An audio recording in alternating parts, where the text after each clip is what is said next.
Yes, ma'am. Okay. Hope you can see this PDF, right? So today we'll start with the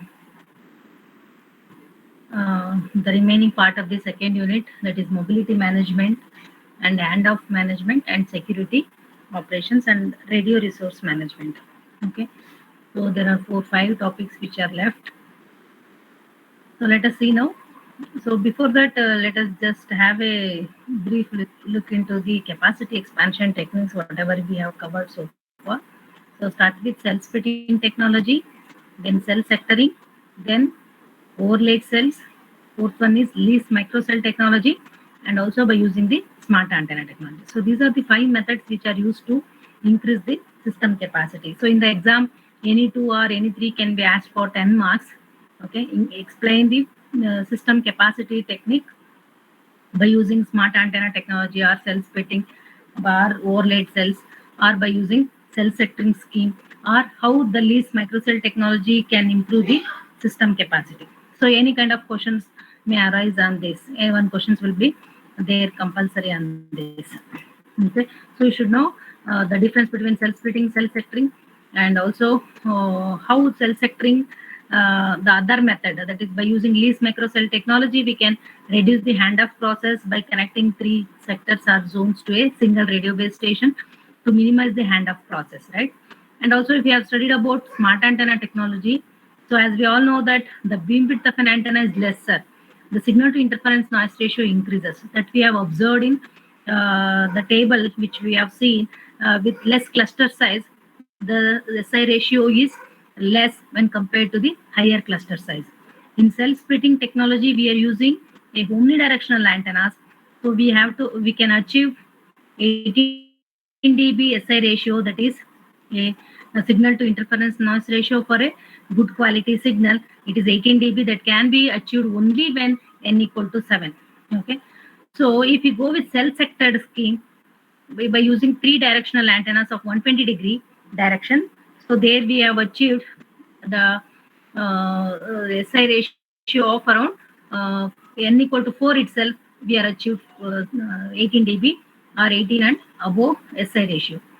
So if you go with still the entire cell into 6 sectors or 6 zones by using 30-degree directional antennas, we can achieve even for the less cluster size, for n equal to 3 itself, we have achieved 18 dB signal to noise ratio. So all these things, it gives an information of if you go with a very pencil beam or a narrow beam antenna system in a cell sector scheme, we can reduce the interference. If you reduce the interference, that means SI ratio improves. If SI ratio is improved, means even we go with a lesser cluster size, we will achieve the good quality signal. At the same time, if you go with a less cluster size, means frequency reuse distance decreases, as well as the system capacity increases, because the number of channels which are available per cell will be more when compared to the higher cluster size. This is what we have studied, and we have always compared with the different capacity expansion techniques one after the other, right? In the cell splitting scheme, we are using omnidirectional antennas, and it is a very good capacity expansion techniques, but it is a good work in a paper or a design, but practical scenarios, it is very difficult to maintain a higher traffic load on the networks due to many cells which are inserted around the newer old cells around the overburdened areas. Okay, so that is what we have seen. And in the cell sector scheme, we have seen the signal to interference noise ratio improved, but at the same time, if you go with 120-degree directional also, so it is connected to, so 3 sectors means it acts as each sector acts as a radio base station. Imagine within a cell, if the mobile moves from one radio base station to another radio base station, here we have to talk about sectors, one sector to another sector, handoff operation has to take place. So we all know that in the handoff operations, how many network operation has to be done, right? So it has to inform to the radio base station based on the received signal strength. Then it is informed to the base station control to MSC. MSC will inform, it will inform to all the radio base station under its control. who is getting the signal strength from this, and then it is finding based on the signal strength, it will find which radio base station it is. So all these operations, handoff operations means so many things it has to be done, and databases has to be updated. So all these network operations has to be done means, so network load will be increases. Okay, to avoid that, we go with a least microcell technology. So in that, what we are going to do means, how many number of sectors, irrespective of the sector, in one cell, right? We are using 30-degree directional antennas or 120-degree directional antennas. So that means each acts as a radio base station. So one antenna acts as a radio base station. So it has its own channels. So all these will be controlled by a single radio base station. Just it will switch the call when the mobile is in the transit mode from one sector to another sector. It moves, simply it switches the channel to that particular sector. Even though it is allocated channels are different, but it won't change the channel allocation. So in the earlier case, what it was happened, like earlier channel will be disconnected, and whenever it moves to the new radio base station, so there it exits a new channel and it will be set to the new radio base station. But that operation will be eliminated in the case of least microcell technology. Okay, so through this least microcell technology, capacity increases with the help of sectored antennas, but at the same time, the handoff operation due to the sectored antennas, that has to be eliminated by using the single radio base station to control the different zones in the cells, or we can say sectors in the cells. Simply it switches the channels wherever the mobile moves, because it is a small coverage area when you compare a big cell with the sector. Okay, so this is how it reduces the traffic load or the network handshaking operation and other things. So that has to be eliminated. Next, we think of another capacity expansion technique that we call it as a smart antenna technology. In the smart antenna technology, that is using a space division multiple access technique. So there we are using a stacked array system, so that we call it as a phased array. Antennas will be placed in a tower, and each antenna, it has its own beam width. It is very narrow. We can say it is pencil narrow beam antennas, means it is very less beam width, less than 30 degree or less than 10 degree. So that means it is directly tracked. It's like a point-to-point communication where the user is. So it is connected directly to the user and receives a signal from the user without interfering with the neighbor users or nearby channels. So because of this, the interference is almost nullified, and the same pattern, because the beam width is less, means any other mobile station comes, the same beam width can be used, or the same channel can be used to transmit and receive the signal. So when it will be a problem, if there is any interference, then co-channel or adjacent channel interference will be the problem. But here it is point-to-point communications. It won't affect to the other cells or the other user. So in that way, obviously signal to interference noise ratio will be improved. If the signal to interference noise ratio will be improved, means you can go with a very less cluster size, or you can increase the system capacity by using the minimum or available channels.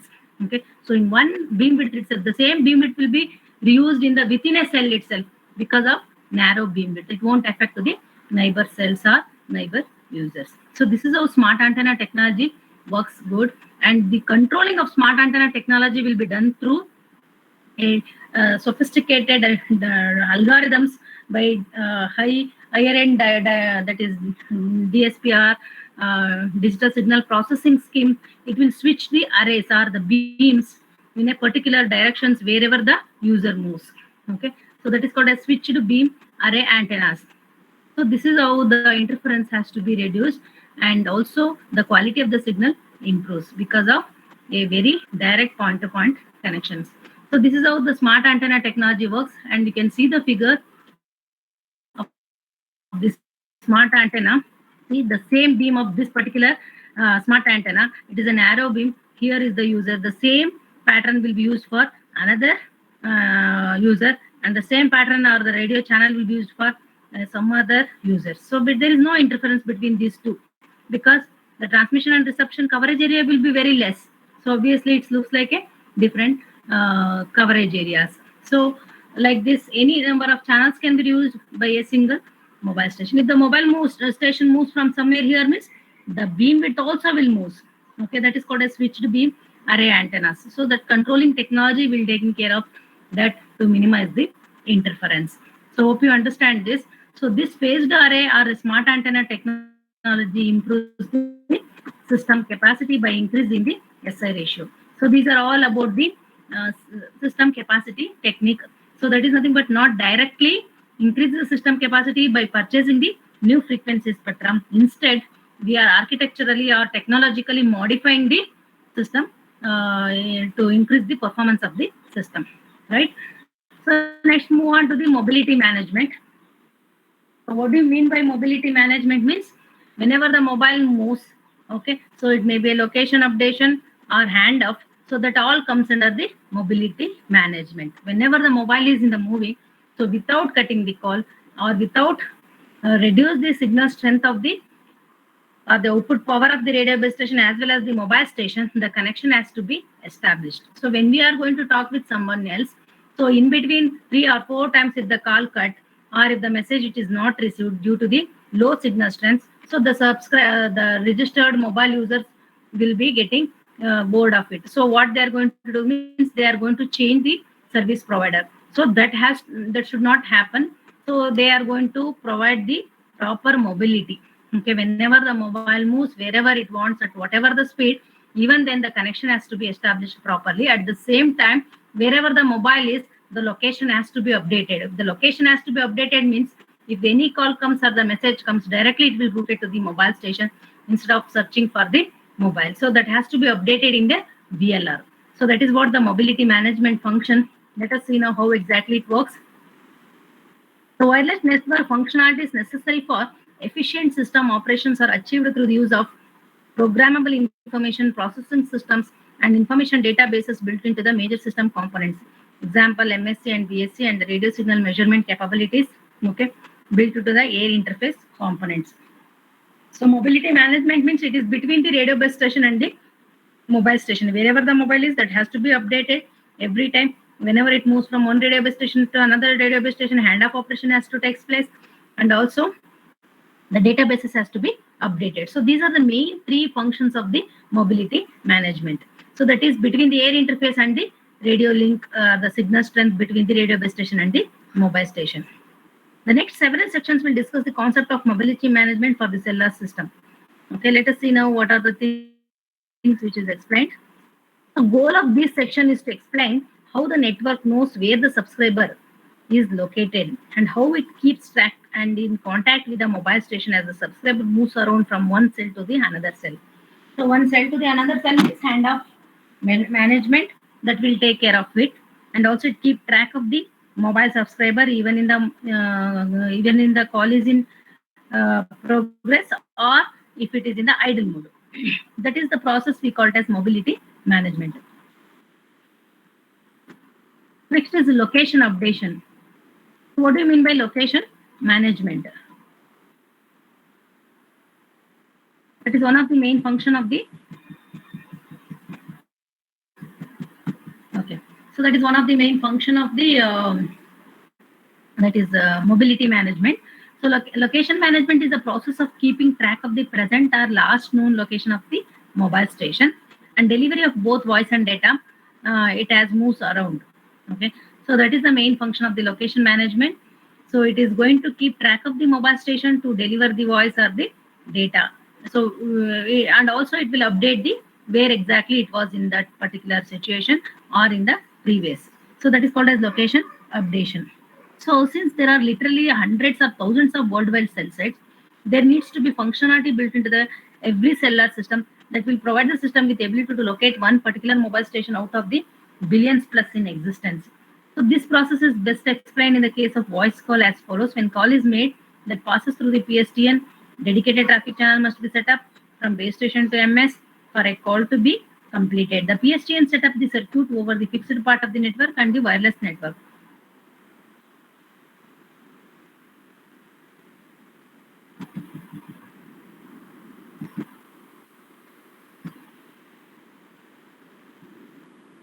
Okay, we'll allocate a pair of radio channels for the air interface connection.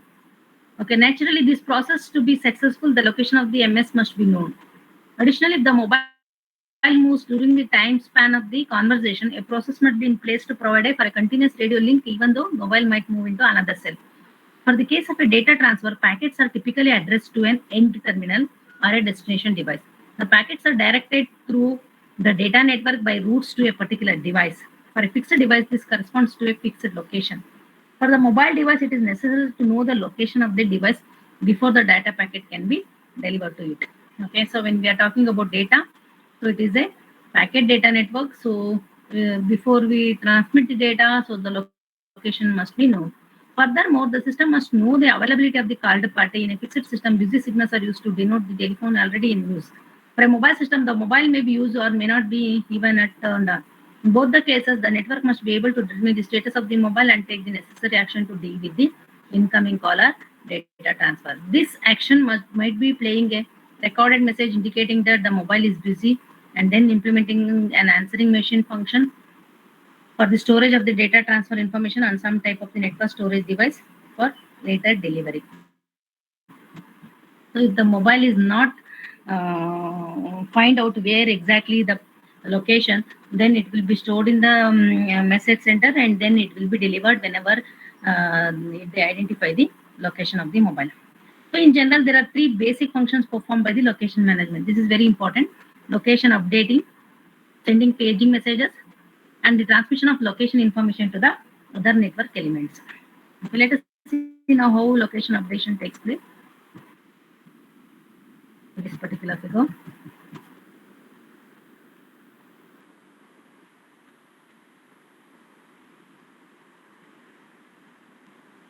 See here you can see how the location will be updated. So each base station control has several radio base stations, as I told you. So that we call it as a location area identity, LAI. Okay, cell identity means each cell. Location area identity, it belongs to the base station control. So remember, base station control has many radio base station under its control. See that entire thing. So they have taken only one cell. So location area identity is 15. This corresponds to base station A. So like that, many radio base station under its control. So all are LAI of 15. Okay. Another base station control, we have location area identity 16 or any number that is mentioned as N. So that is called like cellular location updating. So let us see now. If the mobile wants to communicate, for example, the mobile here somewhere it is there. Okay, when it receives any information or it transmits call or a voice message or whatever it is, so it will first it will request the radio base station. So this all we know, all right. So then the channel allocation will be done and mobile will be authenticated and updating the LAI information to the MS and previous LAI information to and MSISN number to the radio base station. So that updated message information will be transmitted to the VLR for updating where exactly the mobile station is in the previous call. Okay, so that is called radio resource request. So MS is requesting the radio base station will allocate it and it transmits the call or message or data, whatever it is. Then MS is instructed to activate the SDDCH. So in this common control channels, we are going to study about the channels. So there we are going to come across SDCCH. SDCCH is nothing but standalone dedicated common control channels. Okay. So SDCCH is the one of the channel which is used for updating the information. So MS is instructed to activate an SDCCH. SDCCH is nothing but what is called as dedicated control channel. It is. This indicates. So this particular channel will be used for set up a call or something like that to receive the information. Okay. So then MS request radio resource. Okay, that will be allocated. That is through base station control. It will be updated, and this LAI information will be updated into VLR. So any call comes or any message comes to this MS.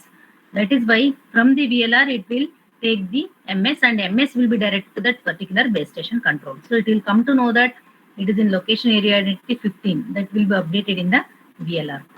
Okay. So once the call is over, the mobile may move to some other location area identity. then, but VLR will be updated with 15 itself, right? So if it is in the call, that will be updated through AND-OFF operations. If it is in idle mode, also we periodically update the location updation information, but the mobile is switched off and is in the roaming, okay? So somewhere here in location area entity 16 or 17, then how VLR will be updated about the information of the MS? When the MS is dead, it is already switched off, so it will not respond to any information, control information from the radio base station, or it cannot update any radio information to the MS. Okay, in that it may be somewhere else, right? So it will be in, after switched off, it will be in location area 16 or 17. If any incoming call comes, then it will be very difficult for the network to identify where the mobile station is. Okay, so that we call it as, we have two types, the static location updation and dynamic location updation. So let us see now how exactly it works for different location updation schemes. See, the location updating function is performed by the mobile station, right? So when it performs in a mobile station, so we have studied initialization process. So in the initialization process is nothing but the mobile station is attached to the radio base station. When it is attached to the radio base station means it will get the information from the system parameter information about the base station, and location area identity information, everything will be stored in the MS, and also MS will update its information to the MSIN number, SD number, all those information to the radio base station. So located, therefore, this information is periodically checked to verify the accuracy and prevent an accidental detach of the mobile from the system. Okay, if the mobile does not change location, the access point to the fixed network remains unchanged. Okay, if I'm always in this particular radio base station, so it will not change the location. So directly it will transmit the information to my mobile, and whatever I'm going to transmit, will the update, the location updation will not be changed. The access point will be same. Access point in the sense wherever the network which is attached to the base station, that will be same. And the fixed portion of the wireless network delivers information to the mobile using the particular access point. So from that only it is going to change. Okay, the system is designed so that mobile station will send an update message every time it changes its point of access to the fixed network. So that is what I already told you. Even though it is in the idle mode or it is in the call in progress, so every time whenever it changes its location, it has to be updated in the radio base station, from radio base station control, and it is in the VLR. As stated earlier, after the initial power-up registration, the mobile station and base station will periodically exchange their respective identification information, right? If the MS receives the ID of a base station, ID of the base station is nothing but location area identity. That is different from the value stored in its memory. That in the previous it will be in location area identity 50, now it is changed to 16. Could happen through a handoff during a call or simply be due to the mobile's change of location, right? The MS will send a location updating request message to the fixed network through this new access point, and also provide the information about the mobile's previous access point. This information will be entered into the VLA database maintained by the fixed portion of the wireless network, right? So whenever a mobile is in the same location or it is moving to some other location, so that through the new access network, so it will update into the VLR where exactly in that particular instant of time. So that is nothing but the data will be updated in the VLR. The motion of the MS can therefore be tracked by this process to a specific location area at their base station. This process has its drawbacks because updates are periodic and therefore will introduce some uncertainty into the exact location of the mobile. In extreme case, a mobile may be turned off, that is switched off, and transported across the country by the subscriber. In this instance, an incoming call to the mobile while it is out of service will result in a page being sent to the last known access point. So what will happen means within the radio base station, under the base station control, it will page wherever the mobile. So because it is switched off and it will be transported across the some of the other locations, and it will be somewhere else. So that particular information will not be updated in the location, that is VLR. So in that case, so we will declare that mobile is not reachable, something like that, or out of service, will result in a page being sent to the last known access point. Okay, so which could produce a no response or failed page. After that failed attempt, the system might possibly page a group of cells or group surrounding cells which will also fail. The system would then enter its voice message mode, indicating the unavailability of the mobile. So it is clearly indicate that the mobile is out of coverage area, or it is not in the out of service or something like that. It will declare, because whenever it is turned off and it will be in some other coverage area or location area, and it will be different other than the base station control, then the network will not be able to identify where the mobile is. When the mobile is turned on again, still that mobile is turned on again, so this problem will be resolved by the system. Okay, so when it is turned on means, again it will attach to the base station control. Once it is attached to the base station control, then it will be updated to the VLR. So then it will come to know that where the mobile is. Until unless it is turned on, so the system will not be known that where the mobile is once the mobile is switched off.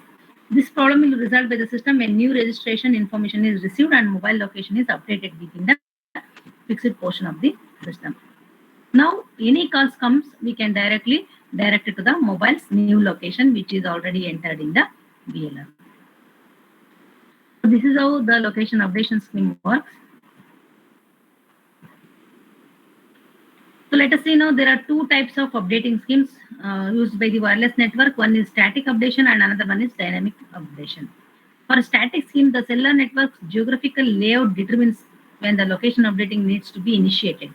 For dynamic schemes, the user mobility and the cellular system layout both contribute the initiation of the location updating algorithm. Okay, so static schemes means based on the location area identity, it is going to update the location. But in dynamic scheme, it also takes the user's mobility and the cellular system layout. So user's mobility means it will keep on tracking the mobile unit wherever the mobile is. Anyway, it is periodic updation means one and the same, but dynamic schemes never used, only the static method will be used throughout. So let us see now, most of the cellular system use the static method of location updating. So this approach, a group of cells is assigned a location area identification value. So this you need to remember, a group of cells assigned a location area identification value means LAI, that is base station control, identification of base station control. It has a control of a group of radio base stations. Okay, as shown in the figure, each base station, the location area broadcasts its ID number in a periodic fashion over a control channel. Okay, so all the radio base stations, the base station control will transmit the all ID numbers to a control channel. The MS that are attached to the base stations within a location area are required to listen to the control channel for the location area ID.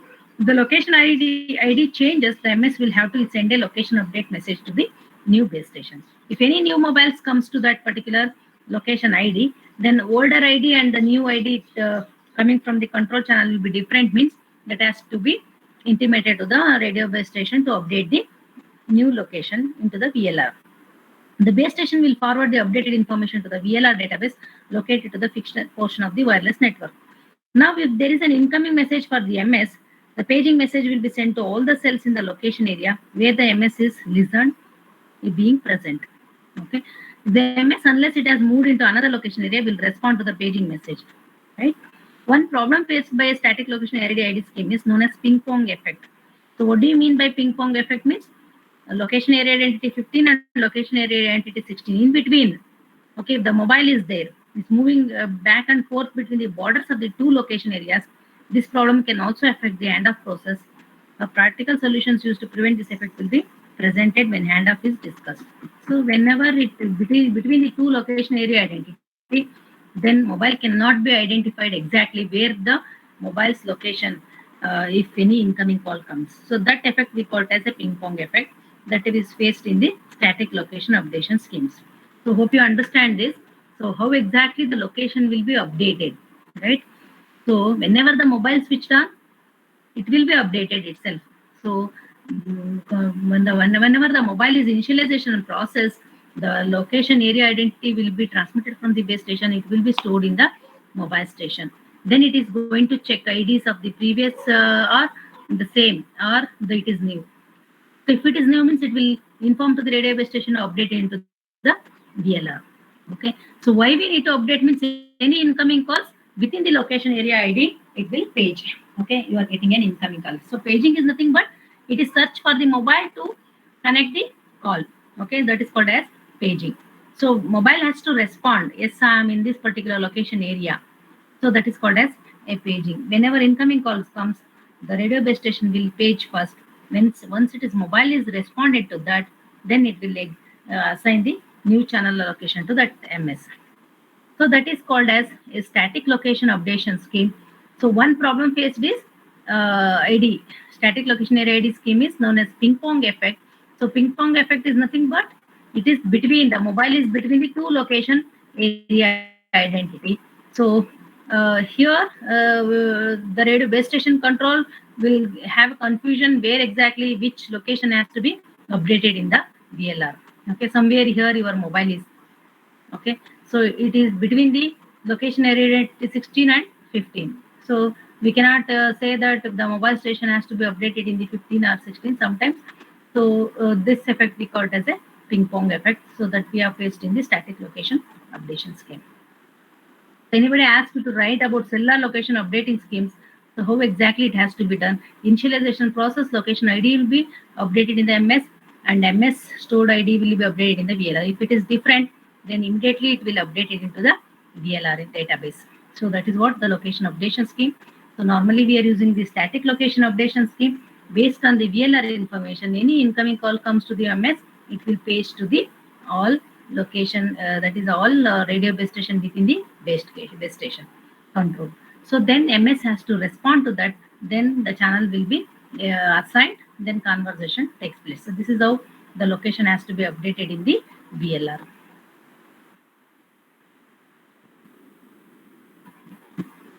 So that then the dynamic location updating scheme is a little bit different than that.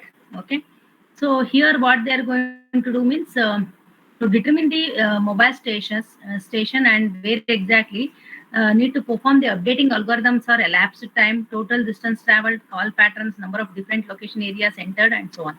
So they are going to take other parameters also along with the LAI number, which is updated in the VLR. They are going to check exact location of the mobile station dynamically. So they are going to check the updating algorithm for elapsed time. That means within the location area, if any incoming calls means it is going to be set. Okay, whether the mobile station is present or not, within that particular time, the mobile has to respond. Else, the time will be collapsed. Then it will go for some other group of cells to check. So this is how it is going to happen. And total distance traveled, where the mobile is, how long it was, and based on the distance traveled, it is going to assume that which location area it is in present. And call patterns, okay, and number of different location areas entered, how it was moving from where it was earlier it was, and now all those things, other algorithms, it is going to take it into consideration, and finally it will think of where the location updation or particular location the mobile is. So this is how it is going to do in dynamic location updating scheme. So other than the LAI number, it is going to check the total distance traveled, call patterns, number of different location area identities entered, and all those things it is going to be considered to find the location of the MS. Next is paging messages. What do you mean by paging? As I already told you, paging is nothing but a control channel. Any incoming call or a message comes to your mobile. Okay, so the radio base station will initiate the paging control channel of the mobile. So paging consists of broadcasting of a message either to a cell or a group of cells that is meant to bring a response from a single particular mobile. So if I am getting an incoming call means the entire location area identity, that means base station controls, it will page first. Okay, so this response will start the process by which communication between the PSTN or the PDN, okay, if it is an incoming call or to the data network, will be established within the mobile. So paging of a mobile is more efficient if the exact cell the mobile is registered is moved. If a VLR is updated where exactly the mobile station is, then it will be very easy. However, as pointed out, this information is not available always, because sometimes mobile will be switched off and somewhere it will be switched on. So something like that. So, and it is in moving transit mode, even though periodically updated. So it is very difficult because in the moving mode, exactly it will not be updated or available. So therefore, several different strategies for paging exist. Sometimes a scheme known as blanket paging. Okay, there are two types of paging. One is called as a blanket paging, another one is called as sequential paging. So what do you mean by blanket paging is this type of page will be broadcast to all the cells in a particular location area. That means whatever the base station control, how many number of radio base stations are there for all the pages, all the radio base stations. So it will page. Then if successful, the mobile will respond after the first paging cycle, and delays will be kept to a minimum. Otherwise, a scheme of sequential paging will be used. Okay, if you are getting an incoming call without knowing the radio base station, so all the location area it will page first. If the mobile is responded to, that means it is fine, it is successful. If not, then it will wait for a few seconds or a few milliseconds. That means kept a delay, and then again it will page. Okay, so that is called as a blanket paging. The next is otherwise it will declare this as the mobile is not available or out of coverage area. Otherwise, a scheme of sequential paging is used. Sequential paging means in this paging strategy, a cell where the mobile last register is paged first. Okay, so that means last call where it was. Based on that, it will page first. If not successful, suppose in that particular location the mobile is not responded to that page, next group of surrounding cells is paged. Okay, if still not successful, okay, next group of or a ring of cells will be paged. If this attempt to reach the mobile is still not successful, another larger ring of surrounding cells is paged, and so on until the page is successful. So that is called as sequential paging. First last registered mobile location area it will page. If not successful, then remaining cells will be paged. If still not successful, then larger coverage area of location area it will be paged. Okay, so still it is unavailable to it is not possible to get response from the system. Okay, so a paging cycle timer expires that MS is declared unreachable by the system. Depending upon the several system variables, both paging schemes offer various disadvantages and advantages. So that is called as paging. So paging is nothing but any incoming call to your mobile, even though the location updation scheme update the where the mobile is, but still it is not particular information for some of the mobiles. So it is going to be transmit or broadcast some signal or a control channels to the mobile. You are getting an incoming call, so that has to be responded by the mobile station for that control channel. So once it is responded, then connection will be established, else it is going to be search for a cells or a group of cells within the location area. Okay, so that is called as a sequential paging. In the blanket paging, it is just to search for the particular location where it was last registered, and again it will wait for a kept for some delay, and again it will search. Okay, so till the mobile is reached. If not, then it will be declared as unreachable condition, unreachable by the system. So this is how paging system works. So you can see here, this is cell A1 and cell B1. So base station A, we have n number of radio base stations that we got as location area identity 15. And similarly, base station B is identified as location area identity 16. Okay. The mobile station, see, it is controlled by the base station A, and MSC VLR is updated, and again HLR updated, and MSC VLR B, and then base station B and to the base station A. This is how whenever the call comes from cell A1 from mobile 1 to mobile 2, so this is how the connections will be established. Okay, radio base station to base station control to MSC, and that will be updated in the VLR. The same information will be updated in the HLR. Then through GMSC, it is connected to the another MSC or the same MSC within the. See, this is MSC VLR A and this is MSC VLR B. So there are two MSCs. Two MSCs will be connected by a GMSC, that is Gateway Mobile Switching Center. Then in MSC B, we have base station controls, many base station controls, and each base stations have many radio base stations. So cell B1 is base station 1B, which is under the control of base station B. So this is how the connections will be established. Any incoming calls, so this is how the cell will be searched its location. System will be searched its location. This is typical cellular system operation. So this is all about location updation scheme. Next is an handoff management. So this is also one of the mobility management function. So we all know that handoff operation, how exactly, what are the handshaking operations which is taking place between the mobile station and the network elements like BSC, MSC and mobile switching center. And what do you mean by handoff control? See, you can see here, cell A and cell B, there are between the two radio base stations which are connected to a single base station control. And when the mobile station moves from one cell to another cell, then cell will respond. Then this particular radio base station check the handoff of that is received signal strength. If it is below threshold value, then it will inform to the BSC. Then handover requirement request is sent to MSC. Then MSC will send all the base station control which is under its control to check the received signal strength of this MS. Okay. So other radio base stations which is moving means which may be under the control of BSC or some other BSC. Then it will respond to that. Then connection will be restructured. That means the old connection will be removed and the new channel information will be transmitted through the old base station to MS. And with that help of new radio base station channel allocation, so it is moved to the new radio base station. So all these operations will be done through BSC and the new radio base station, and directly it is attached to this. Okay. So once it is attached to that, the network databases are updated in the VLR. So VLR will come to know that MS is in the some other location area. Now it is comes to the cell B. So here LAI updation will be done. So handoff algorithm decides that handover is necessary due to relative signal strength levels from the MS measurement. Okay. So based on the received signal strength, the network will decide whether the handoff operations is taking place or not. So if it is below threshold value means then handoff operations will be enabled.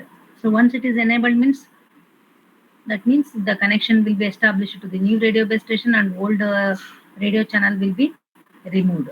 So that means connection is restructured. And once it is restructured, the conversation will be between the new radio base station and the MS, right? So once it is moving from one cell A to cell B, obviously the databases has to be updated. So this is how handover operations will be taking place. That is what we have studied in the AMPS handoff operations. There it was no base station control. So only the base station control come into picture. The remaining handshaking operations and other things will be same.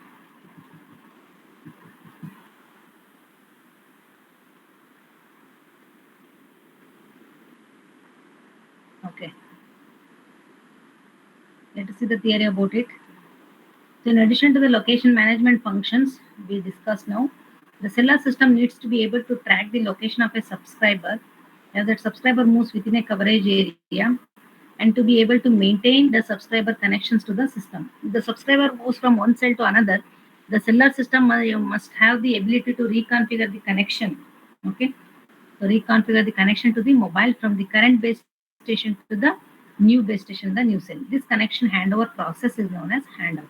So we all know that what is handoff? That means the mobile moves from one cell to then another cell.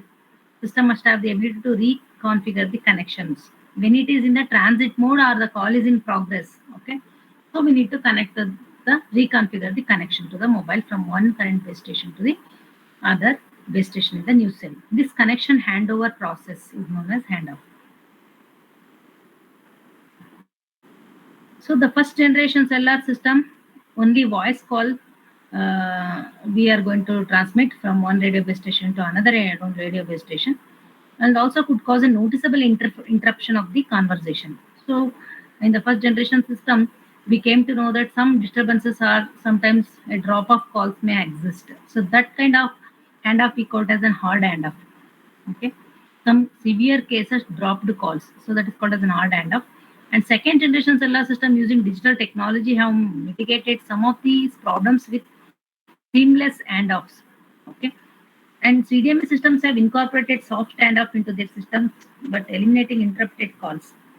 For data transmission, handoff can result in dropped packets, but this is not a severe problem for busty packet data. Okay, even data transmission also when handoff can take place, but because of packet data transmission, we can retransmit the data whenever the data is lost. Okay, Remittent connectivity and retransmission can be employed to counteract the lost packets. Only when the voice call, then if it is a dropped calls or noticeable interruption means it will be a problem. If it is a data packets means, if it is lost means the system will retransmit the data. So this is called as a soft handoff operation. Next, handoff basically consists of two steps process. What are the two steps? One is first is that is determine, or we can find the handoff management algorithm determines the handoff is required and initiates the process. Whether handoff operation is to take place or not, it is going to be decided, okay, based on the received signal strength of the MS. And the second step consists of actually physically restructuring the connection. Okay, physically restructuring the connection means the control channel or the traffic channel which is already exist, it has to be removed and the mobile station has to connect it to the new radio base station without interrupting or disconnecting the call. So that is restructuring the connection and then updating the network databases. That is third step, updating the network databases about the new connection and location of the MS. So these things are done within the handoff operation. So first one is the algorithm has to decide whether the handoff operation has to take place or not. So once the handoff operations takes place, then restructuring or physically restructuring the new connections to the new mobile station from the old radio base station to new radio base station. And the third one is the network elements, so that is databases has to be updated in the VLR. So for the handoff process to be successful, the network elements involved in the delivery of either voice or data services to the mobile must be aware of all the changes and the mobile point of access. On the air interface side of the system, the former serving point has to be informed about the change or disassociation of the mobile while the mobile is reassociated with the new system through the new serving point. Right? So all these things has to be happened through algorithm or a software. How exactly it is moving, where it is now present. So immediately end of algorithm which is taking care of updation of databases and restructuring of the connection and other things. So corresponding to a voice call or a data packets of the cell. Next is handoff control. So the algorithm is to determine when to make a handoff can be located in a network element or in a mobile terminal. Okay. So we all know that handoff operation based on the received signal strength. So who is going to decide? Based on the received signal strength of the mobile, which is received by the radio base station, or the mobile station, which is received from the received signal strength, which is received from the base station. Who is going to decide whether the handoff operation has to take place or not? Right? So it can be decided by the network element, that means radio base station, or from a mobile. For cellular system, the network controls the handoff for voice calls and is known as network controlled handoff. So there are three types of handoff control. One is the radio base station will consider that handoff operations to take place. That is called as network controlled handoff. Okay, based on the received signal strength from the mobile station. Sometimes through the shadowing effect and all, mobile station received signal strength may be less at the radio base station, but the radio base station thinks that it is moving to some other radio coverage area. So that sometimes it is wrong interpretation. So that type of handoff operations, controlling handoff operation by the network, we call it as network controlled handoff. The mobile terminal controls the handoff. Okay, so this is known as mobile controlled handoff, MCHO. So mobile, how it is going to consider the handoff operation has to take place or not means based on the location area identity information and the received signal strength of the some other radio base station. So mobile may decides that handoff operation has to take place. And if information supplied by the mobile helps determine the handoff should occur, this is known as mobile assisted handoff or MAHO. Both from the mobile as well as the network will decide the handoff operations to take place or not. So that is called as MAHO, mobile assisted handoff. Okay. So one is network controlled handoff. Network will decide the mobile station is moving to some other direction, so we need to have an handoff operation. And the mobile decides based on the received signals from the neighboring radio base station. So handoff operation has to take place. That is called as network controlled handoff. Mobile controlled handoff. And another one is with the help of both the radio base station as well as the mobile station information, then it will decides that handoff operations to take place, that is called as mobile assisted handoff. In all the cases, the handoff controlling entity uses some particular algorithm that employs various measures of system performance to make the decision about the handoff or need for handoff.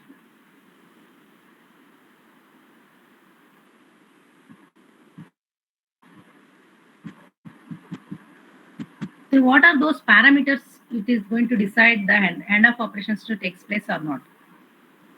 The most common measurement is the received signal strength. So that is the only thing, major parameter they are going to consider handoff operations to take place or not. From the mobile point of attachment and the received signal strength of the nearest other possible points of attachment, right? So it is both. Mobile station also thinks that received signal strength of the radio base station, okay, and base station also thinks that the received signal strength of the mobile station. So both the side NAHU or MEHU, but that is mobile as mobile controlled handoff or network controlled handoff. So both the received signal strength it is going to take. See, mobile point of attachment and the received signal strength of nearest otherwise you can say neighboring radio base stations, okay, in adjacent cells. Other associated measurements other than this that might be included in the process are path loss, okay, carrier and signal to interference ratio. Obviously, if the mobile station is moving to some other radio base stations, means interference will be more, and measures of bit error rate, okay, symbol or block error rate, and so on. So these are the other than the received signal strength, the network will decide the handoff operations to take place or not.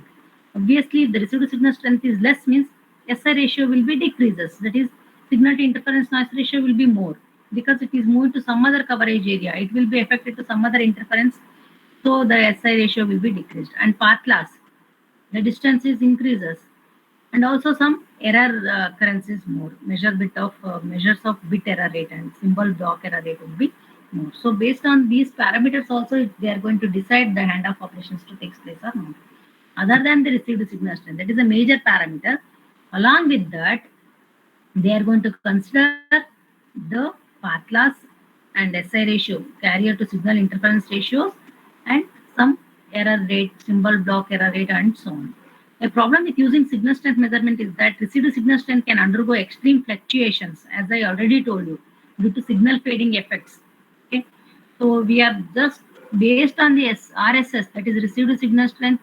It is difficult to it is very difficult to sometimes, okay, not all the cases, sometimes it is very difficult to whether take the decision about handoff to take place or not due to some fluctuations in the signal fading effects, okay. That is called a shadowing effect. That is fluctuations. Fading means signal fading means there is a larger fluctuations in the signal strength due to some environmental condition, okay, are completely random in nature. Error rates are also similarly affected by the randomness of the propagation conditions, okay. So that is why they are going to consider other parameters along with the received signal strength.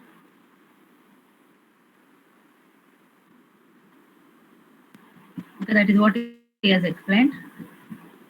So let us see here. This is the received signal strength 1. If the mobile is nearby this, obviously it is high. When it is moving towards the radio base station 2, the received signal strength will be decreases. Received signal threshold A, received signal threshold B. So each and every point of time, it will be decreasing if it is moving towards the received signal strength. Okay, signal power. So when it is here, RSS level is high. When it is moving towards this side, RSS level decreases. Okay.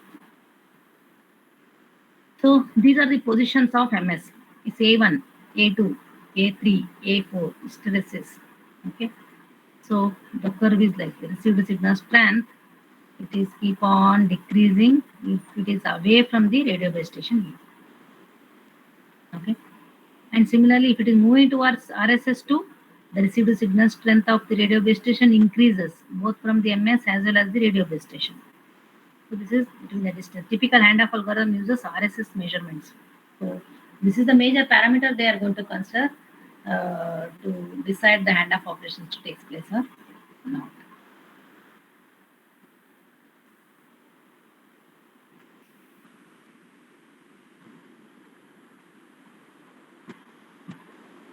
So next class we'll see the radio resource and power management algorithms, how it is managing the radio resources and save the power. So in the next class. Hope you understand this. Two topics which I have covered. One is location updation, another one is mobility management. So under mobility management, we have location updation and handoff operations, right? So location updation means starts from the initialization. LAI will be updated, okay? And paging channel will intimate the mobile that you are getting an incoming call, okay? And it will be paged group of cells mobile till the mobile response. Okay, it will go with blanket paging or sequential paging to search the mobile, and also it will update it into the radio base station. And handoff operations means, as we all know, that moves from one radio base station to another radio base station when the call is in progress. So connection has to be restructured, right? And also the updation of the database within the DLR. So both are when the mobile is in the moving condition. That is called mobility management without cutting the call. So connection has to be established and location has to be updated for the incoming call or to establish the connection. So these are mobility management. Wherever the mobile is, we are going to track it. How we are going to track it? By using static location updation scheme or dynamic location updation scheme. So as we have seen, right? So that is called as an updation of the location of the MS. When it is switched off, it will be a problem until unless it is switched on to the new parameters has to be updated in the MS. So otherwise, we declare that mobile is not reachable, right? So that is what sometimes we call to somebody else. So it will not, he will not be reached. Somewhere it will be, or the signal strength may not receive, or he will be in somewhere else. So once we switch off, so the network will not be able to identify its location until unless we switch on again and admit it into the VLR. So this is all about location updation schemes. Next class we'll see the resource management and power management schemes. So that completes your second unit. Okay, next class we'll see that. Thank you, one and all. Any doubts regarding this? Yes. I will share the notes once it completes the remaining portion to the above. We'll see that. Okay. So see you next class. Thank you.